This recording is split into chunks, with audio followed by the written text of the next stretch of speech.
পবিত্র মাহে রমজান উপলক্ষে মানবিক সংগঠন কমিউনিটি অব হিউম্যানিটির উদ্যোগে টানা চতুর্থবারের মতো অনুষ্ঠিত হয় হাসিমুখে ইফতার কর্মসূচি।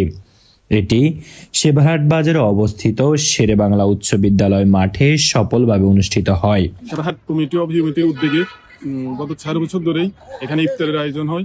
এইবার সিজন 4 চলতেছে। এখানে যারা ব্যবসায়ী আছে, যারা পথচারী আছে, যারা অসহায় ব্যক্তি আছে, তাদের জন্য ইফতারের আয়োজন হয়। এ সময় সংগঠনের বিভিন্ন স্তরে দায়িত্বশীল ও সদস্যরা উপস্থিত ছিলেন। সংগঠনের পক্ষ থেকে জানানো হয়, 11ই রমজান থেকে শুরু করে ধারাবাহিকভাবে 30 রমজান পর্যন্ত চলমান থাকবে ইফতার আয়োজন। আমরা এই ইফতারটা পরিচালনা করে আসতেছি কমিউনিটি অব হিউম্যানিটির তত্ত্বাবধানে। আমাদের এখানে ভ্রাম্যমাণ যাত্রী যারা আছে, বিশেষ করে ঢাকা চট্টগ্রামগামী যাত্রী যারা, ফেনী নোয়াখালী যাত্রী যারা আছে, ওনারা এখানে অনেক সময় বাড়িতে পৌঁছাতে পারে না। আমাদের এখানে ইফতার আয়োজন করা হয়, ওনারা নির্দ্বিধায় এখানে ইফতার করতে পারে। এছাড়াও আমাদের দুস্থ, গরিব, হতদরিদ্র যারা আছে, ওনাদের জন্য আমরা ইফতারের আয়োজনটা করেছি। আলহামদুলিল্লাহ গত 3 বছরে আমরা মানুষের সাড়া পেয়েছি। মানুষ থেকে ভালো আন্তরিকতার সহিত আমরা এই প্রোগ্রামটা ইভেন্টটা চলমান রেখেছি। ইনশাআল্লাহ এই বছর শেষ রমজান পর্যন্ত আপনাদের দোয়া এবং সহযোগিতা কামনা করি।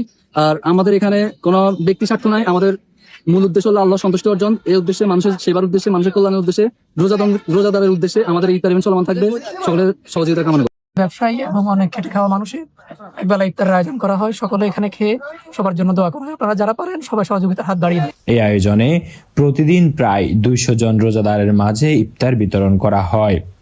প্রতিদিনের এই আয়োজনে সুবিধাবঞ্চিত মানুষ, পথচারী ও বিভিন্ন শ্রেণী পেশার রোজাদার অংশগ্রহণ করেন।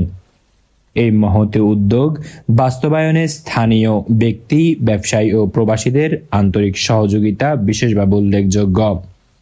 তাদের আর্থিক ও নৈতিক সমর্থনই কর্মসূচিটি সফলভাবে সম্পন্ন হবে বলে মনে করেন আয়োজকরা বলেন, রমজান মাস আত্মশুদ্ধির মাস।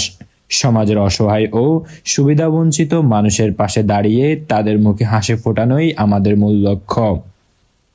কমিউনিটি অব হিউম্যানিটি ভবিষ্যতেও এ ধরনের মানবিক ও সামাজিক কাজকর্ম অব্যাহত রাখার প্রত্যয় ব্যক্ত করেন। ইসরাফিল সাইমুমের তথ্যচিত্রে ডেস্ক রিপোর্ট, এটিভি সংবাদ।